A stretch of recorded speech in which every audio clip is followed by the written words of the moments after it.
Vamos lá, o ministro do Supremo Tribunal Federal, Alexandre de Moraes, foi destaque mais uma vez na imprensa internacional. Ele, que nesse caso do Economist, onde ele teve uma reportagem de grande destaque sobre ele é tratado como um personagem de alto significado, porém com uns poderes abusivos. No caso mais recente, Moraes criou uma crise diplomática com a Espanha, depois que a Espanha negou a extradição de um blogueiro bolsonarista. Reportagem de Luciana Amaral.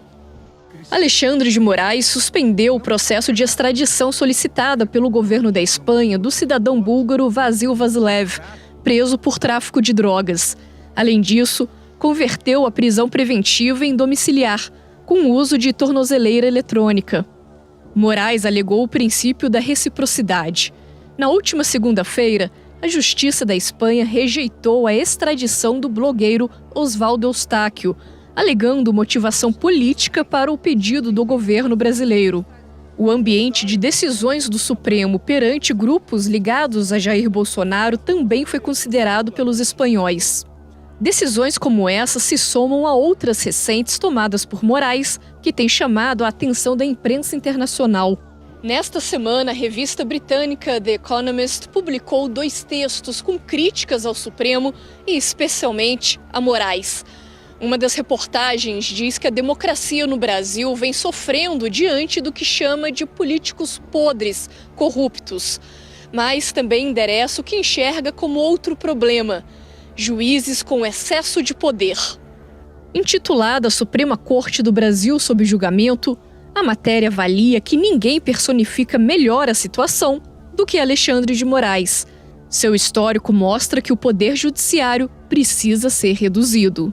A Economist considera haver um componente pessoal para o que chama de campanha de Moraes. Ele recebe constantes ameaças de morte. Essas ameaças parecem revigorá-lo e conferiram às suas decisões um tom absolutista, diz um trecho. A revista The New Yorker publicou na semana passada uma longa reportagem dizendo que, às vezes, as investigações de Moraes forçaram os limites, como quando ele mandou bloquear contas de redes sociais sem maiores explicações às plataformas. Recentemente, o jornal The New York Times destacou o julgamento de Bolsonaro no Supremo, chamando atenção para o fato de que Moraes é o relator e, ao mesmo tempo, um dos alvos do plano de assassinatos revelado na investigação do golpe. Oscar Vilhena, independentemente do mérito, nós vamos entrar no mérito de algumas decisões do Alexandre de Moraes, particularmente essa questão com a Espanha. Independentemente disso, é curioso notar como aquilo que para nós é normal, que é uma figura do Supremo atingir essa projeção de mídia, essa projeção de celebridade, eu estou dizendo isso sem uma conotação negativa, é uma descrição. Para a imprensa internacional é estranhíssimo. A gente vê órgãos tradicionais, para eles essa condição de celebridade é uma coisa estranha. Oscar? Não, sem dúvida nenhuma. O judiciário ao redor do mundo, mesmo em países democráticos, a Inglaterra é um exemplo muito peculiar disso, é composto por autoridades que buscam preservar a máxima discrição. A justiça inglesa é bastante discreta, os juízes não falam em público a não ser dentro dos processos, as decisões não são, os processos de deliberação não são televisionados, então é uma realidade bastante distinta da brasileira, né? O Brasil talvez seja o único país, assim como o México, que tem as sessões da sua Suprema Corte televisionadas, então dá uma conotação muito distinta ao Tribunal Brasileiro. Além do mais, a Suprema Corte brasileira tem mais poderes do que as cortes de grande parte das democracias ao redor do mundo. Ela é uma corte constitucional, é um tribunal de recursos e ela é uma justiça de primeiro grau para políticos, o que atrai a ela uma enorme visibilidade. Então, acho que, em primeiro lugar, há um estranhamento em relação ao papel da Suprema Corte brasileira, mas há também, eu acho que, uma legítima preocupação em relação ao comportamento dos ministros que compõem essa corte. Legítima preocupação, Caio. William, em relação ao comportamento dos... Sim, e interessante que na reportagem da Economist, a linha fina, né, que a gente chama o subtítulo, coloca ali o juiz estrela, né, que é o que o Alexandre acabou virando.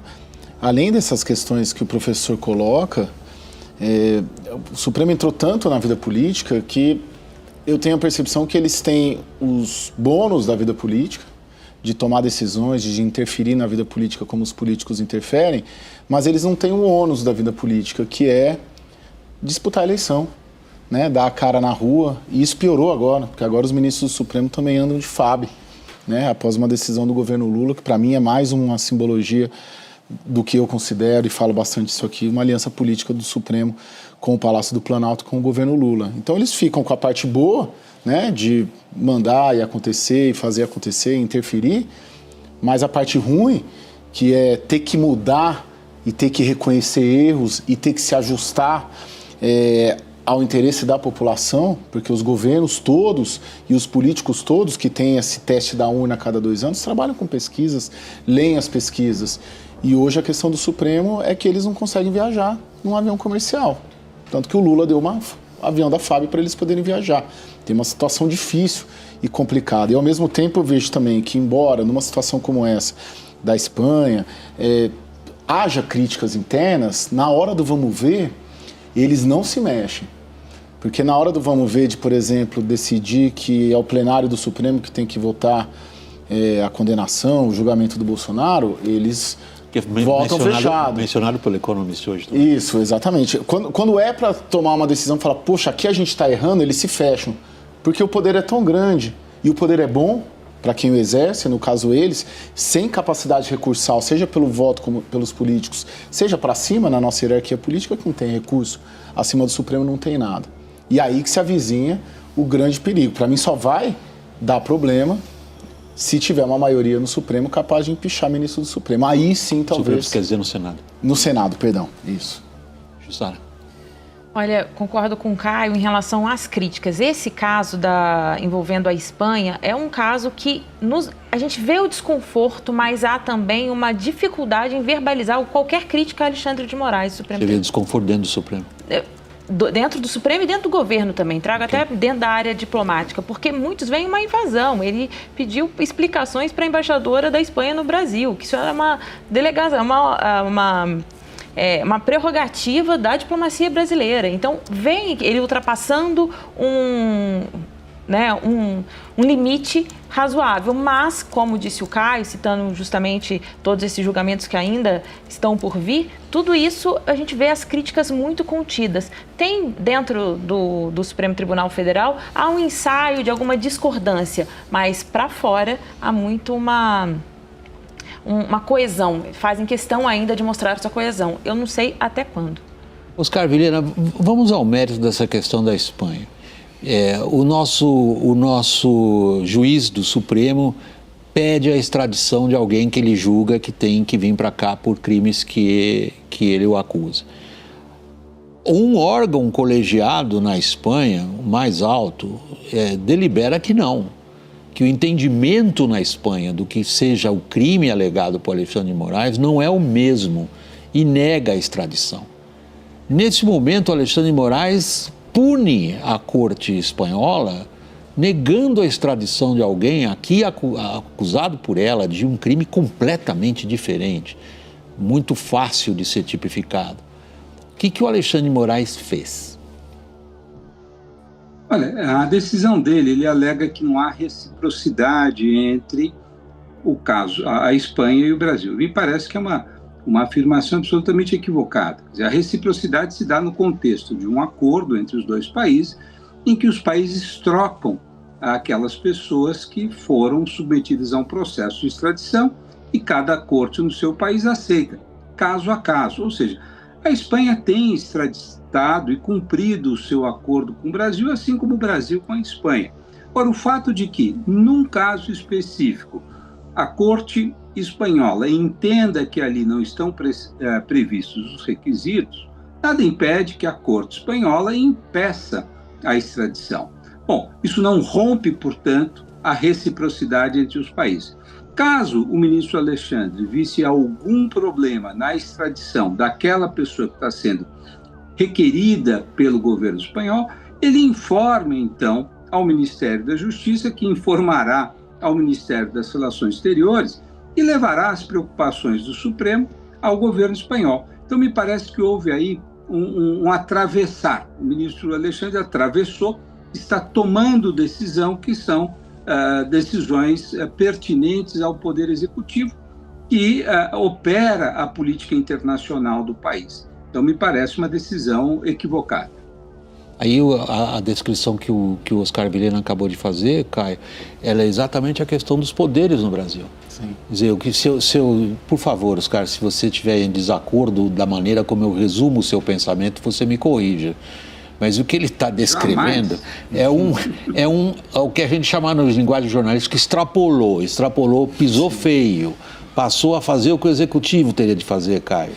Exatamente, William. E se fosse uma decisão isolada nesse sentido, tanto do Alexandre quanto de outros ministros do Supremo, vá lá. Mas uma conduta como essa, ela é a regra hoje, ela não é mais a exceção. E a gente pode elencar aqui uma série delas nos últimos 10 anos. Não só o professor Oscar, que foi meu professor, inclusive, de Direito na PUC, de Teoria Geral do Estado, não só ele coloca, mas os juristas todos estão colocando. O que o Alexandre fez é tomar uma decisão que caberia ao presidente Lula. E isso não é à toa, não é uma decisão isolada, não estou falando só do Alexandre, estou falando de outros ministros do Supremo. Mas ela emula uma prática que virou uma regra. A exceção seria o contrário. E isso comprova que os ministros do Supremo e o Supremo se enxergam como um poder político e não topam ceder 1 milímetro desse poder, talvez aqui ou acolá. Haja vista que o debate da anistia não nasce de uma intenção dos bolsonaristas de ter uma punição zero. Nasce de punições do pessoal do 8 de janeiro de 14 e 17 anos, tendo uma pena maior do que assassinos. Jussara, só posso pular a sua vez aqui, só um segundinho, para pedir ao Oscar a seguinte avaliação, Oscar. O papel do Alexandre de Moraes, tal como descrito na revista The New Yorker, que é uma revista importantíssima no panorama da imprensa tradicional americana, sobretudo pela profundidade das reportagens que faz, particularmente quando ela se dedica a biografar um personagem político, que é o que ela fez com Alexandre de Moraes. Se a gente pegar a revista agora, o caso de hoje, da britânica do Economist, é uma publicação planetária lida por elites internacionais com uma preocupação muito grande com rule of law, que é o que deve imperar, o império da lei e por aí vai. Quando ela pega o caso do Alexandre de Moraes, o ponto de destaque é sempre a capacidade que ele tem ou não de enfrentar as big techs, portanto, da regulação das redes sociais. E ele é colocado numa linha, digamos, de frente, sobretudo na Europa, essa é uma questão fundamental, saber como tratar as redes sociais na hora da selvageria da internet e das fake news. Que papel ele está representando aí? Nós vimos as críticas aqui no Brasil, eles são um pouco diferentes. Elas dizem, ele usa um inquérito do fim do mundo, fake news, como instrumento de perseguição política. Os europeus estão enxergando assim? Ele é uma figura de enorme complexidade, né? Eu, embora partilhe da concepção do Caio, né, é importante a gente notar que a democracia brasileira foi duramente agredida, né, e que as instâncias responsáveis por defendê-la, especialmente a Procuradoria-Geral da República, se omitiu. Né? Então, nós tínhamos uma situação de que ou o Supremo reagia aos ataques, tanto às urnas eletrônicas, quanto ao rule of law, quanto à própria independência dos poderes, ou a democracia brasileira sucumbia. Isso não é trivial. Né? E aí é que surge um protagonismo do Supremo, especificamente do ministro Alexandre de Moraes. Então, isso é uma coisa que nós não podemos deixar de considerar. Na Alemanha, nas vésperas do nazismo, o tribunal se omitiu, os tribunais se omitiram, assim como na Itália, assim como na Hungria, assim como na Polônia, né? E nós estamos vendo agora o quanto o presidente Trump ataca o judiciário que está lhe fazendo algum tipo de contraposição. Então, eu acho que nós temos que compreender esse protagonismo do Supremo nesse contexto. E uma das questões é a questão das redes sociais. Nós estamos convivendo com uma democracia onde as organizações que costumeiramente faziam a formação da opinião pública perderam muito impacto. Os partidos políticos, as ONGs, as universidades e mesmo a mídia. E as redes sociais estão ocupando esse espaço não mediado, você chamou muito bem da selvageria das redes sociais. Como se contrapor a isso? Na Europa nós temos visto o quê? Uma ação muito clara do Parlamento Europeu buscando regulamentar a selvageria nas redes sociais. No Brasil, houve um impedimento quase do Congresso de fazer por força do lobby das grandes plataformas, né? E o Supremo, então, está entrando nisso, porque a questão não está resolvida pelos poderes políticos. Então, isso é, de fato, um papel que o Supremo está entrando e, ao meu ver, está entrando de maneira conturbada. Mas a falha fundamental, neste caso, me parece ser do Congresso. O Congresso não foi capaz de encaminhar uma proposta voltada à contenção da selvageria nas redes sociais, né? Isso não significa que o ministro Alexandre tenha carta branca, o contrário, né? E aí concordo novamente com o Caio. Tem que haver maior colegialidade, tem que se conter ministros que eventualmente estejam agindo de uma maneira, vamos dizer, que exceda o mandato que a Constituição lhe deu. Você ia falar alguma coisa, não? Não, eu concordo assim com tudo, com o professor. É só que o papel que o Supremo exerceu, vamos dizer, contendo, né, o avanço autoritário aqui, ele continuou, né? Ou seja, o avanço autoritário perdeu na eleição, que o candidato de oposição ganhou, e o Supremo continuou nessa toada. Até hoje. Daqui a pouco tem 4 anos que o Lula ganhou e a gente continua nessa. É só essa observação. Eu acho que perdeu, nesse caso, seguindo um pouco o raciocínio do Oscar Vilhena, o Supremo está perdendo a legitimidade da capacidade de regular as redes sociais pelo fato da sua atividade, do Supremo, nesse setor, que há uma espécie de consenso social, algo precisa ser feito. Não pode ser o ambiente de selvageria do jeito que está. Mas ele perde a legitimidade de tentar regular esse setor porque o que faz é identificado como parte da luta política. Jussara. Sabe quem está gostando de tudo isso? De toda dessa exposição de Alexandre de Moraes na imprensa internacional? É a direita. Estava conversando mais cedo com integrantes da direita brasileira dizendo o seguinte: olha, tudo que a gente vinha dizendo finalmente começaram a questionar as decisões de Alexandre de Moraes. E dentro do governo já tem uma percepção também de que essas decisões, esse caso, por exemplo, envolvendo a extradição envolvendo a Espanha, pode de fato corroborar a direita, inclusive se a Espanha negar mais um pedido aí em relação à extradição do bolsonarista, né, que teve 2 vezes já a extradição negada. Então, isso é uma preocupação que a gente começa a observar no governo federal, no governo Lula, e como o Caio disse aqui mais cedo, deixa uma percepção dessa ligação, né, desse jogo combinado entre governo e Supremo Tribunal Federal. Esse é o maior risco do Supremo, Oscar Vilhena? Não, eu queria só concordar com os dois, quer dizer, eu acho que é a hora do Supremo fazer um freio de arrumação, né? Ele teve um papel fundamental na defesa da democracia, mas é hora de fazer um freio de arrumação. Nós vimos agora essa semana esse embate com a Justiça do Trabalho, né? Que é um embate que foi causado por uma própria confusão criada pelo Supremo Tribunal Federal a não distinguir entre uma terceirização que é absolutamente legítima e prevista em lei e as fraudes veiculadas por intermédio de PJ, né?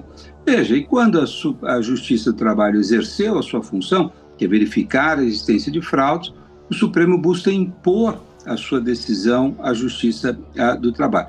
Então, eu acho que é o momento, Caio, estou de acordo com você, de que o Supremo busque recuperar a sua autoridade. E fazê-lo depende, sobretudo, de demonstrar imparcialidade, objetividade e rigor na construção das suas decisões judiciais.